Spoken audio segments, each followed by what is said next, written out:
Hello students, मैं विशाल गुप्ता आपका teacher. इस वीडियो में मैं आपको क्लास 12 सब्जेक्ट अकाउंटेंसी का जो चैप्टर हमारा चल रहा है रिटायरमेंट का, उसके सोल्यूशन कराने जा रहा हूँ from the book of T S Grewal की बुक से। Question number 41 and 42। Students, question number 41 की जो स्टेटमेंट है वो ये है कि राम मनोहर एंड जोशी पार्टनर्स हैं, ठीक है, इन अ फर्म। मनोहर रिटायर्ड हुआ है and his claim including his capital and share of goodwill 1,80,000 बना है।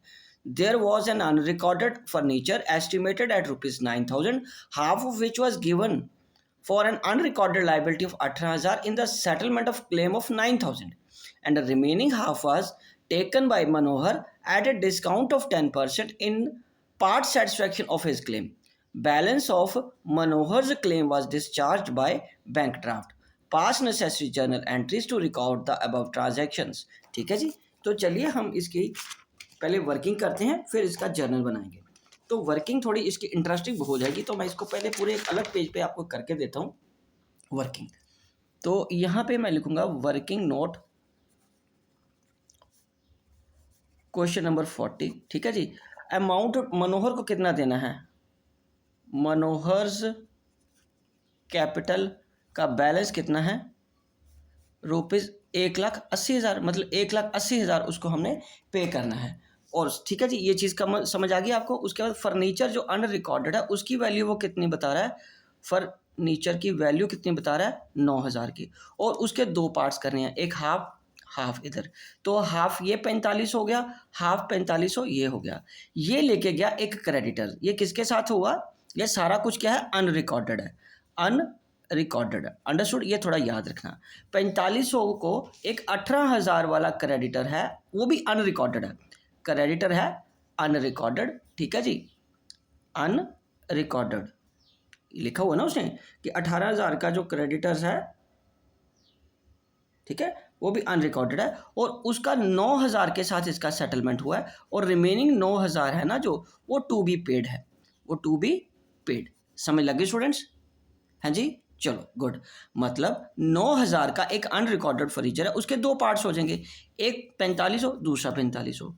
और ये जो 4500 अनरिकॉर्डेड क्रेडिट फर्नीचर मैंने अलग किया है, वो ऑफसेट होगा एक अनरिकॉर्डेड लाइबिलिटी ऑफ 18,000, उसका हाफ। और इनकी कोई एंट्री नहीं आएगी बुक्स में, क्योंकि जो भी यहाँ नोट लिखना पड़ेगा हमें, no accounting entry will be recorded for settlement of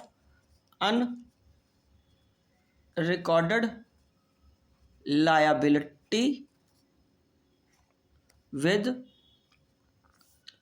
unrecorded asset। ठीक है जी, तो इसकी कोई एंट्री नहीं, लेकिन ये टू बी पेड है, इसकी हम जर्नल एंट्री पास करेंगे, इसकी एंट्री पास होगी। हाँ, अब बाकी 4500 का जो अनरिकॉर्डेड फर्नीचर है उसका क्या करना है, वो लेस 10% डिस्काउंट, 450 रुपया आपको इसमें से माइनस कर देना है। लेस 10% डिस्काउंट करने के बाद हम किसको दे देंगे ये पैसा, 4050 का फर्नीचर रिटायरिंग पार्टनर ले गया, given to Manohar, given to Manohar. ठीक है जी, चलिए अब आगे कैसे उसका अमाउंट कैसे निकालना है। अब यहाँ पे ये चीज़ तो आपको समझ लग गई, ओके जी। तो अब हमारा ये एक तरह से देखा जाए तो साथ के साथ अब हमें जर्नल भी बनाना पड़ेगा। तो मैं जर्नल में पहले एंट्री पास करता हूँ। ये देखिए, ये पहली एंट्री आ जाएगी, furniture account debited to revaluation 4050। तो यहाँ पे जो अनरिकॉर्डेड फर्नीचर पार्टनर लेके जाएगा उसकी हम एंट्री करेंगे, being unrecorded furniture entered in books या रिकॉर्डेड इन बुक्स। तो नेचुरली एसेट बढ़ेगी तो वो डेबिट में होगा, रिवॉल्यूशन क्रेडिट हो जाएगा। और दूसरी हमें एंट्री क्या करनी है, revaluation account debited, revaluation account debited to creditors, ये जो अनरिकॉर्डेड लाइबिलिटी 9,000 की है, ये देखिए ये वाली तो पे करनी है ना। 18,000 की अनरिकॉर्डेड लाइबिलिटी थी और उसका फर्नीचर ले गया हाफ का, and remaining half to be, ठीक है, बाकी हाफ तो फिर हमें पे करना है ना उसका। ओके जी, तो फिर ये उसकी लाइबिलिटी हमें एडमिट करनी पड़ेगी। Being ₹9,000 admitted as unrecorded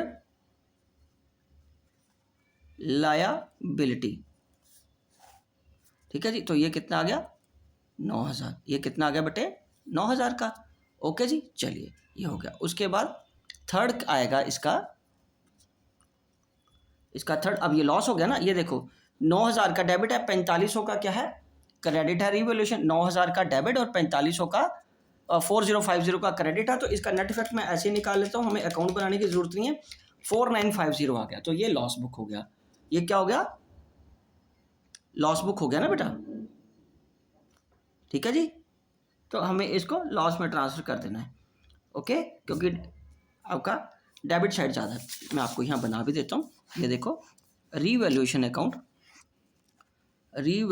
account ऐसे बनेगा। रीवैल्यूएशन में यहाँ तो बाय फर्नीचर आ जाएगा ना, फर्नीचर कितने का आ गया 4050 का।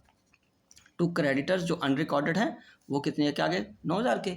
तो ये 4950 का लॉस आ गया। तो बाय लॉस ट्रांसफर टू, क्या नाम है उनके, राम मनोहर एंड जोशी। तो सबका एक ही रेशो है ना, इक्वल कर देंगे तीनों को। ओके, 1/3 1/3 1/3 1/3, ये 9,000 ये बन गया, 9,000 ये बन गया, ठीक है जी। तो अब डिवाइडेड बाय अगर मैं 3 करूँगा तो ये 1650 ईच आ जाएगा। 1650 1650 1650।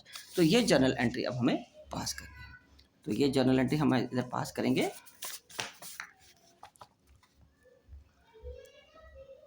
ये आ जाएगा Ram's capital account,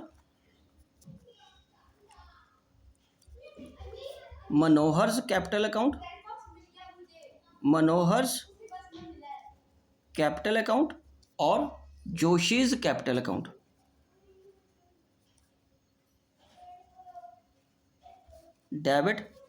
debited to revaluation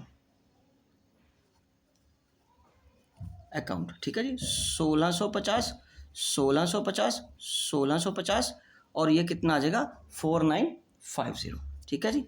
being loss transferred to partners capital accounts, ठीक है जी। अब हमें करनी है फाइनल पेमेंट टू मनोहर का अब कैसे बैलेंस आएगा। अब मनोहर्स कैपिटल अकाउंट को हम डेबिट करेंगे टू, एक तो वो फर्नीचर ले गया, furniture account, okay, and to remaining bank से पेमेंट करेंगे, बैंक अकाउंट। अब देखो मनोहर के कितने थे 1,80,000 रुपये, माइनस 1650 तो हमने उसको पहले ही डेबिट कर दिए ना लॉस के, तो ये 1650 उसके कम हो जाएंगे, ठीक है जी। वो लॉस रहता था ना उसको ट्रांसफर करने वाला, तो 1,80,000 में से ये माइनस करके अब उसका बैलेंस रह गया 1,78,350 which is to be debited now.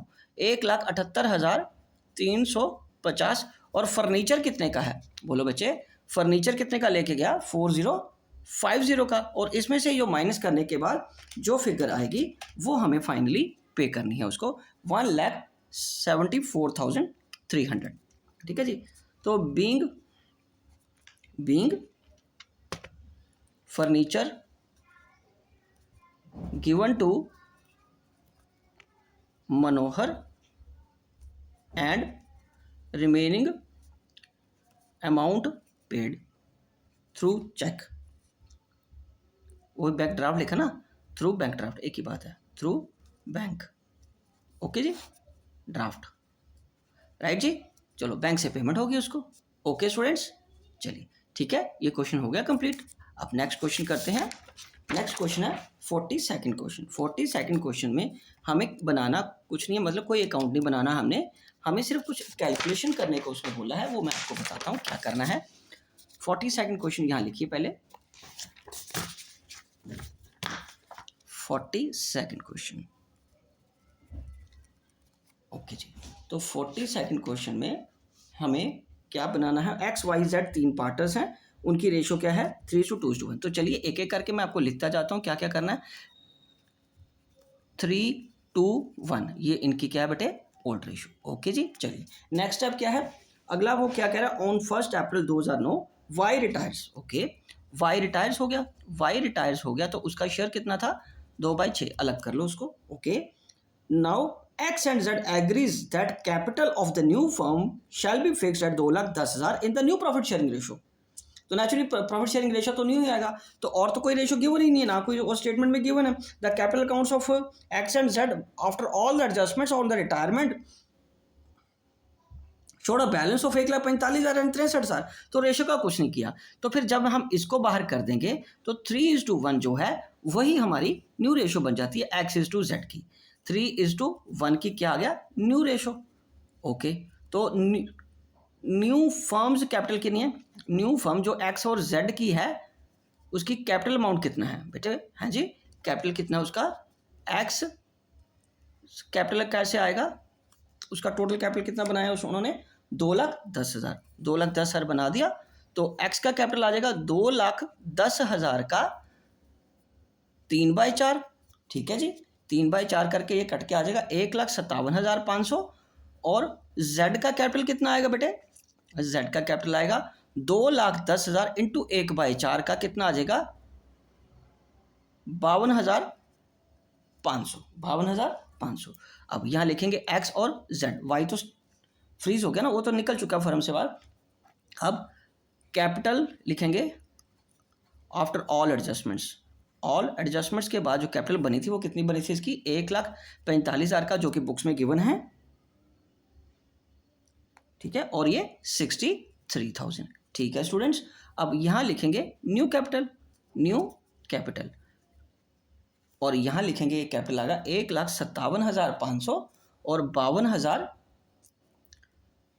ये। तो यहाँ पे एक वर्ड लिख लीजिए, ये है ऑलरेडी और ये है रिक्वायर्ड। ये सिर्फ अंडरस्टैंडिंग के लिए, ये कंपलसरी नहीं है।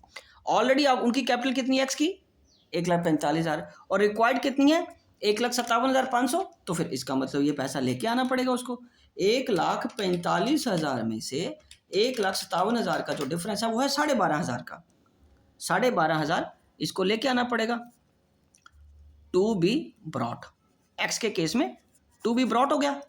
ठीक है जी, और वाई का देखो 63,000 है ऑलरेडी, और रखनी उसकी कितनी है न्यू कैपिटल 52,500 माइनस 52,500 कर दो, तो ये आ जाएगा 10,500, 10,500 टू बी पेड आ गया, टू बी पेड आ गया।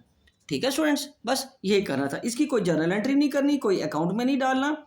ठीक है जी, बस यही कहा था उसने, स्टेट द अमाउंट कि कितना अमाउंट है वो हमने कैलकुलेट कर लिया।